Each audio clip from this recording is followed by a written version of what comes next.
Do you ever walk away from a meeting thinking, oh my goodness, how much did I talk at that meeting? How much did I dominate? Oh my goodness, I actually cut people off. I reckon I was just overwhelming for everybody. I have to be better. Next time I need to be more quiet and I need to give other people a chance to speak up. Do you ever walk away from a meeting like that? Or are you at the other extreme? You walk away from a meeting going, why didn't I speak up? What's wrong with me? I knew more than pretty much everyone in the room, but I just didn't speak up. Why didn't I give my opinion? Why didn't I disagree with that person who was absolutely wrong? Why did I just keep quiet and not share anything? Are you that kind of person? When it comes to meetings, people range from being aggressive, I'll take charge, I'll take over, I'll talk, I'll make it happen, it's all about me, to passive. Oh, I'll be quiet, I'll relax, I won't push in, I won't say stuff unless I'm asked, I'll just be in the back seat. And that's the full range. And I'm here to say that both extremes are not good. And if you want to effectively speak up in meetings, you need to understand that you mustn't be too loud, too talkative, and you mustn't be too quiet either. You must be somewhere in between. So between aggressive and passive, we have assertive. So in order to be effective in speaking up in meetings, you need to be assertive. So what does that mean? Well, it actually means different things depending on where your tendency is. If your tendency is towards being aggressive and taking charge and talking too much, there's some things you need to do to stop that so you move towards the middle. Also, if you're passive and you don't speak up and you don't share, then there are some other techniques that you need to take into mind to bring you towards the middle. The middle is being assertive and speaking appropriately and effectively. So let me give you some advice. Firstly, for the people who talk too much, take over, take charge, want to make it happen, want to accelerate things, and really dominate when they shouldn't really be dominating. Here's some 3 pieces of advice for you. And let me say up front, this advice is for me as well, because I tend much more to taking over than to being passive. First thing you need to do is you need to choose to listen. So many times we don't even know it, but we go into a meeting and we actually choose to tell. Consciously or subconsciously, we go into control mode, we go into command mode, we go into a meeting, those of us who speak so much and take over, and we want to tell. So we're actually choosing to tell, and we're looking for opportunities to tell. We're looking for opportunities to speak. We're looking for opportunities to share. We're looking for opportunities to make known what we want. And so the first step, if you're like that, is to twist it around, spin it around and go, no, I choose to listen. So it's really taking Stephen Covey's advice in his 5th habit of highly effective people, and that is seek first to understand, then to be understood. So I'm not asking you to be passive, but I am asking you to, hold back and choose to listen. And I actually believe that pretty much any adult, when they choose to listen, can listen. But unfortunately, what we tend to do when we go into meetings, we actually choose to speak. We choose to take over. We choose to put our ideas forward. So yes, the first thing to do is choose to listen. The second thing is slow down. Take it easy. Take breaths. Catch yourself in the meeting taking breaths. When you want to speak, when you want to rebut somebody, when you want to take action, when you want to share an opinion, first, stop and just take a breath and think about it. And take it easy, breathe, think about it. Should I say that? Is it worthwhile to say that? Should I let someone else say that? Have I already said that 7 times in the meeting? Think about it. And sometimes you'll still share. Other times you go, oh, no, I won't share this time.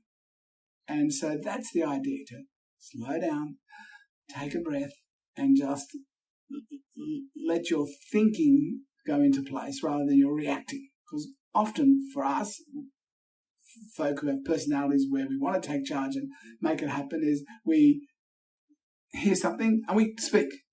So wait, breathe, take it easy, and then speak, or not. So that's two things. First, listen more. In that choose to listen, you need to slow down, take breaths. And then the third thing is, I want you to, on purpose, prove to the people in the meeting that you're listening.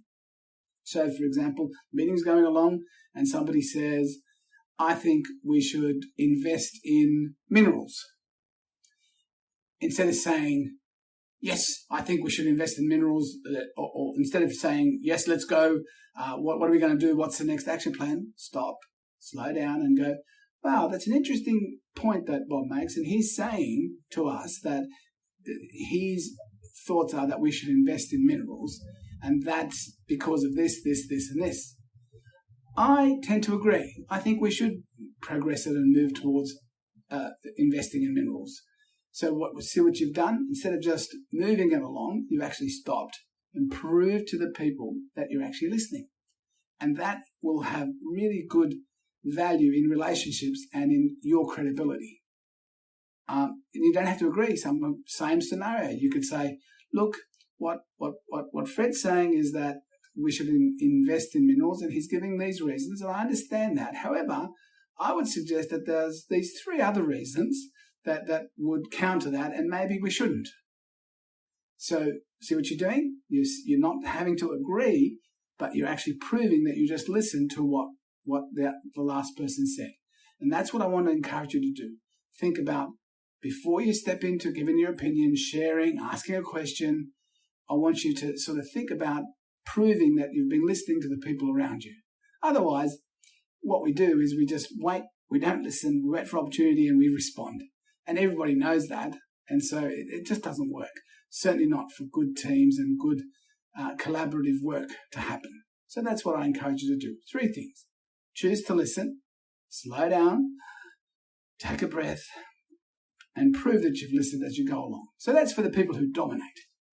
What about the people who are passive? What should you do? Well, three things as well. First thing, I suggest that you speak up early.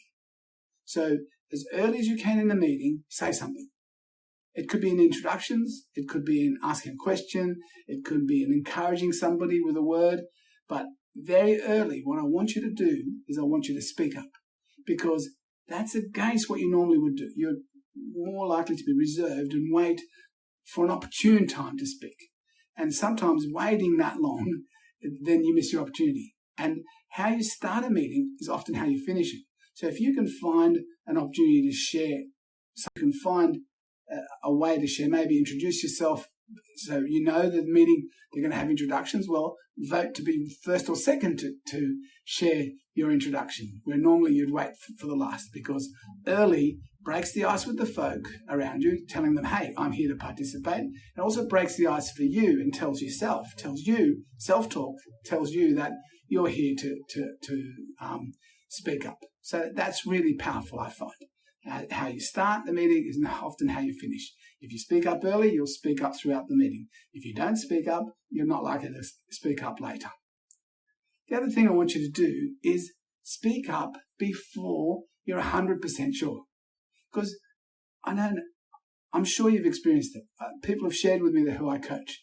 They sit there, they've got a solution or an idea or a possibility, but they wait till it's exactly right. And in their heads, they think about, what about this? What about this? I can understand this. What about if they not? And by the time they've thought it all through, the meeting has moved to the next point, and you haven't got your view and you haven't contributed to the meeting. So what I want you to do is just don't worry about perfect. Don't worry about having every angle covered before you speak up. So speak up before you're 100% sure. And you can qualify it in your language. You can say things like, look, with the facts in front of us so far, this is what I think. Look, this is still a work in progress and I'd like to think it through some more. However, at this point, this is what I'm thinking. What do other people think? So you can qualify it so you're not out on a limb saying this is what it is. You're actually just saying this is what I think it is at the moment. So that's what I want you to do. Speak up early in a meeting. Speak up before you're 100% sure. And the third thing, I want you to speak up, affirm people in the meeting. So if somebody says something good, just speak up and say, look, I just want to, add to the discussion here and say what Fred said was really good. I'm really, it opened my eyes up to this, or it really highlighted this truth, or I think we should really pay attention to that. That's a goal. That's a really knowledgeable thing that Fred said. Now, what you're doing is you're contributing to the community. You're contributing to the interactions, to the collaboration in the room. You may not add anything of genuinely new content. However, you're warming the place. You're building relationships, and that's as much as important as content in a meeting. So when you sit back and go, look, I don't have any content to add, people are looking at you, especially expressive people, and they're thinking, doesn't like us. He doesn't like to be here. He doesn't want to do that. When really you really do, but you just don't feel the urge to speak up. So I encourage you to speak up and affirm people and sort of explain why you're affirming them in front of everybody else. Not every second minute, but once or twice in a meeting. That's what I encourage you to do. So 3 things. Speak up early in the meeting, speak up before you're 100% sure, and affirm people in the meeting. Build the community rather than just think about the content and the task. So that's some advice for the assertive people and the sort of passive people. Sorry, the aggressive people and the passive people. And whether, final sort of word of advice, whether you're assertive, whether you're aggressive, whether you're passive, what I think is really helpful is for you to find a meeting buddy, a meeting mentor, and basically someone who maybe in your team that you have a lot of meetings together with, and say to them, hey, every so often, I'd like to just sit and get some feedback. How am I coming across in the meeting? What am I doing right? What am I doing wrong? And also, I give you permission, if something goes really well or doesn't go well, please approach me and I give you permission to give me feedback. I really want to get better at speaking up in meetings. And I guarantee you, the better you get at speaking up at meetings, and that's getting the balance, not too aggressive, not too passive, but assertive and speaking up in the right way, the more success you'll have in your job and in your career.